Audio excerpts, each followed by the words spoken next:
السلام علیکم ورحمۃ اللہ وبرکاتہ۔ نحمده ونصلی علی رسوله الکریم، اما بعد۔ معزز مہمانان اعظام، قابل قدر معلمین و معلمات اور میمونہ للبنات اسراحہ کی شگفتہ پھولو، آپ نے ابھی تک مکالمہ سنا، تقریریں سنی، اور آپ جہاں جس جگہ تقریریں سنیں اور سننے کا اگر موقع ملے تو وہاں پر صرف اور صرف آپ کو 15 اگست یوم آزادی کی نسبت سے تحریک آزادی کی بات ہو رہی ہو یا جنگ آزادی کی بات ہو رہی ہو تو ان میں صرف اور صرف مرد مجاہدین کے نام سنیں گے آپ۔ ابھی یوٹیوب پہ آپ چلے جائیں، سوشل میڈیا کسی پلیٹ فارم پہ آپ چلے جائیں، زیادہ تر تقریریں اور زیادہ تر مضامین جو آپ کو ملیں گے وہ ان مجاہدین آزادی کے تعلق سے جس میں صرف اور صرف مردوں ہی کا ذکر ہے۔ ایسا محسوس ہوتا ہے اور ایسا لگتا ہے کہ مصنف نے اپنی کتابوں میں اور رائٹر نے اپنے مضمون میں اور قلم کاروں نے اپنی تحریروں میں ناانصافی سے کام لیا ہے۔ مثلا میں تقریباً 20 کتاب کھنگال چکا ہوں، اور آپ بھی دیکھے ہوں گے تقریروں کی بہت ساری کتابیں ہیں، اس میں صرف اگر بات ہے، ذکر ہے، تقریر ہے تو صرف اس ٹاپک پر ہے، اس عنوان پر ہے جس میں صرف اور صرف مرد مجاہدین کا ذکر ہے۔ ایسا لگتا ہے کہ خواتین نے کچھ حصہ ہی نہیں لیا، یہ ناانصافی سے کام لیا۔ مقررین نے بھی، خطباء نے بھی اور قلم کاروں نے بھی، ہاں جو کتابیں تاریخ کی ہیں، لکھی گئی ہیں جنگ آزادی کے کردار کے متعلق، تو ممکن ہے کہ وہاں یہ چیزیں نظر آ جائیں گی، ورنہ بہت شاذ و نادر۔ تو تحریک آزادی، جنگ آزادی، اب 15 اگست یوم آزادی کی بات ہو رہی ہو تو وہاں پر مقررین کی یہ ذمہ داری ہے، اور لکھنے والے قلم کاروں کی ذمہ داری ہے کہ مرد کا جہاں نام ذکر کرے وہاں خواتین کا بھی نام ذکر کرے۔ کیوں؟ کیونکہ ان خواتین کا بھی جنگ آزادی میں خوب کردار رہا ہے۔ مثلا ابھی ہم ذکر کرتے ہیں جس سے اندازہ ہو جائے گا۔ بعض خواتین ایسی تھیں ان میں کہ اپنے شوہروں کو اور اپنے فرزندوں کو جنگ آزادی کے لیے قربان کر دیا، اور انہیں سینچا، سوارا، رہنمائی کی، اور اسے بتایا کہ آپ کا ایسا وقت ہے کہ اپنے قیمتی وقت کو ہندوستان کی آزادی کے لیے لگا دیں۔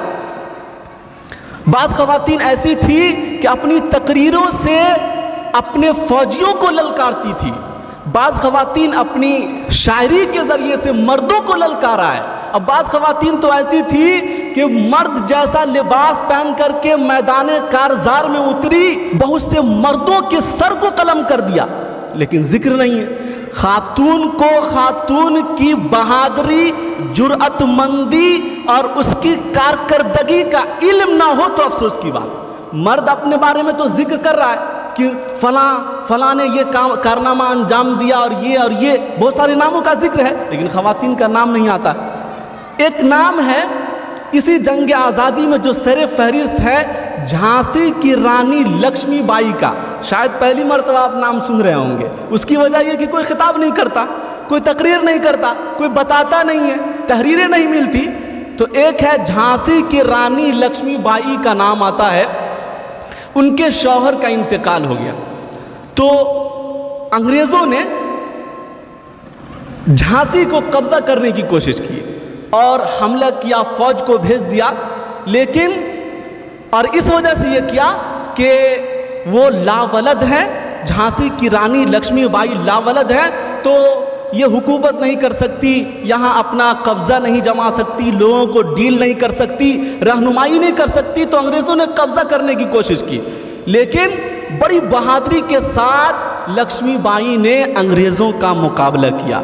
بعض جگہ ان کو فتوحات کا سامنا کرنا پڑا، اور آخر میں لڑتے لڑتے بالآخر وہ شہید ہو گئی۔ تو یہ جھانسی کی رانی لکشمی بائی بڑی بہادر خاتون تھی، جرأت مند اور ہمت مردہ تھا اس کے اندر، جنہوں نے لڑ کر کے جنگ آزادی میں بڑا رول ادا کیا ہے۔ تو ایک نام یاد رکھیے، جھانسی کی رانی لکشمی بائی۔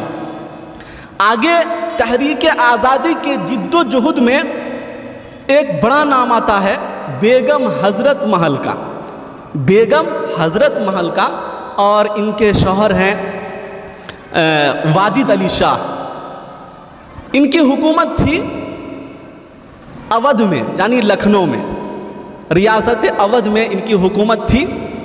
تو انگریزوں نے واجد علی شاہ کو جلا وطن کر دیا۔ ریاست اودھ سے، ریاست اودھ لکھنؤ کہا جاتا ہے، کہ انگریزوں نے سیاست کر کے کسی بھی طریقے سے واجد علی شاہ کو لکھنؤ سے جلا وطن کر دیا، وطن سے نکال دیا۔ اب وہاں پر بیگم حضرت محل نے اپنے فوجوں کو سنوارا، بتایا، رہنمائی کی، اور انگریزوں سے براہ راست لڑی ہیں خود۔ یہ نہیں کہ صرف جو ہے اپنے فوجیوں کو بھیج دیا، اپنے پیروکاروں کو بھیج دیا، ایسا نہیں، خود بھی وہ لڑی ہیں جا کر کے خاتون۔ اور آپ جو ہے مکی دور اور مدنی دور کو پڑھیں گے آپ تو بہت ساری صحابیات آپ کو ملیں گی جن کا بڑا کارنامہ ہے۔ تو انہوں نے جو کارنامہ انجام دیا ہے اور براہ راست خود میدان کارزار میں آ کر لڑی ہیں، تو انہی تاریخ کو پڑھ کر کے، اور ان کو جو جیسی تربیت ملی تو گھر میں تربیت ملنے کے بعد اپنے آپ کو سامنے پیش کیا ہے۔ تو دوسرا نام کیا ہے؟ بیگم حضرت محل کا۔ یہ واجد علی شاہ کو جب ریاست اودھ لکھنؤ سے جلا وطن کر دیا تو انگریزوں سے یہ براہ راست لڑی اور مجاہدہ کیا، اور اتنی لڑی ہے کہ یہاں تک کہ لکھنؤ میں ایک جگہ ہے قیصر باغ، وہاں بھی جانے کا مجھے موقع ملا ہے، وہاں انگریزوں کے فوج کو شکست دیا، خود میدان کارزار میں تھی، اور ان کے فوجیوں جو انہوں نے اپنے فوجیوں کو تیار کیا تھا وہ میدان میں لڑے اور انگریزوں کو شکست دیا۔ آخر میں آ کر کے پھر انہیں جو ہے قید کر لیا گیا اور پھر وہ شہید کر دی گئیں۔ بعض خواتین ایسی تھی جو فرنٹ پہ تو نہیں آئی، براہ راست سامنے تو نہیں لڑی، لیکن پسے پردہ، پیچھے پردے کے پیچھے رہ کر کے لڑی، جن میں ایک نام آتا ہے بیگم زینت محل کا۔ یہ تھی بہادر شاہ ظفر کی رفیق حیات۔ یہ اپنے شوہر بہادر شاہ ظفر کو خوب رہنمائی کی، ذہن سازی کی اور خوب تیار کیا، اتنا تیار کیا کہ بہادر شاہ ظفر مجبور ہو گئے اور انہیں قسم کھا کر کہنا پڑا کہ غلامی کی زندگی سے بہتر ہے کہ آزادی کی ایک دن کی زندگی جی کر کے شہید ہو جایا جائے۔ تو اتنی ذہن سازی اس کی گئی، اتنی ذہن سازی کرنے والی کون تھی؟ بیگم زینت محل۔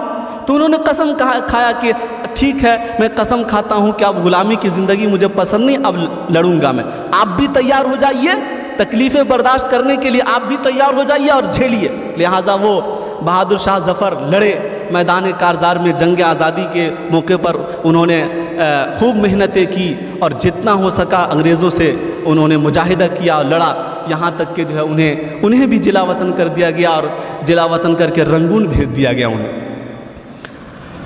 تو یہ تیسری خواتین ہو گئی بیگم زینت محل، یہ بہادر شاہ ظفر کی اہلیہ تھی۔ بعض خواتین ایسی تھیں کہ انہوں نے جاسوسی کا کام کیا ہے۔ ان میں سے ایک خاتون کا نام آتا ہے نانا صاحب پیشوا کی بیٹی مینا کا۔ انہوں نے جاسوسی کا کام کیا اور انگریزوں کی چھاونی اور فوج کا کہ کہاں کہاں یہ رہتی ہے پتہ کیا۔ تو یہ رہتی تھی ایک جگہ ہے بٹھور، تو انگریزوں نے بٹھور پر حملہ کر دیا اور حملہ کرنے کے بعد